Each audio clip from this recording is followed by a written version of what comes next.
He got it! Scott Whelan for Wales! Scores a try that meant... For Welsh rugby fans, the Six Nations has given us some great memories over the years. For many of us, these have been enjoyed on the sofa, in front of the telly, especially during this year's tournament. Lewis Rees-Zammit, he's got first run on hog. Oh, that's brilliant! That is spectacular from Lewis Rees-Zammit. But for next year's competition, watching the action could cost a pretty penny. Tournament organisers have agreed a new partnership with private equity firm CVC, and with BBC and ITV's television deals expiring this year, coverage could move behind a paywall. For some fans, this would be a disastrous move. I think it's ridiculous because these pay-per-view channels, not a lot of people can afford them. So we encourage the kids to come up to rugby clubs, all watch the games as a group. It's not going to happen no more. People get together, it brings people together. I got through rugby through my grandfather, and at the Six Nations, that was the best time because me and him would just literally sit and watch all the games together. To take that away and make people have to pay for those experiences, I do really struggle with that. A move to a paid-for provider like Amazon or BT could mean a lot of unhappy fans. However, it does mean more money for the sport. The Welsh Rugby Union is set to make more than £50 million with CVC's involvement. But there are questions over how this money will help the grassroots game.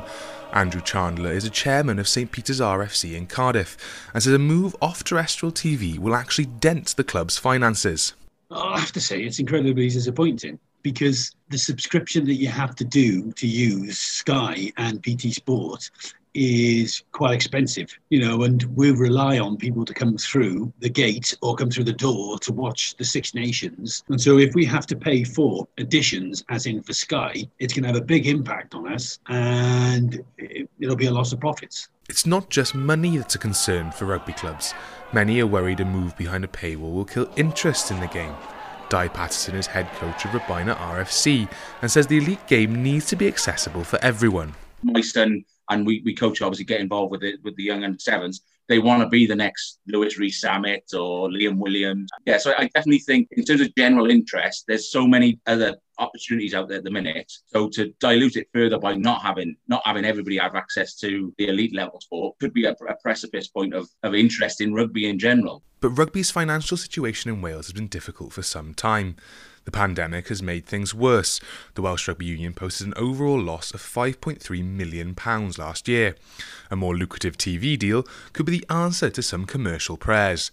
Mountain Ash RFC team manager Andrew Roberts says the sport needs this extra money. I think from a commercial point of view, I think they've got to do it. It's an end of an era, but the union at the moment are desperate. Well, rugby sport is desperate for a big cash injection, and unfortunately, I think they got to do it.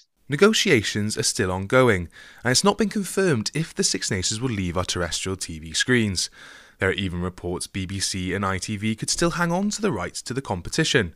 But one thing is for certain, many people are not ready to say goodbye to the yearly Eddie Butler montages just yet. Really, he's going to score! He is!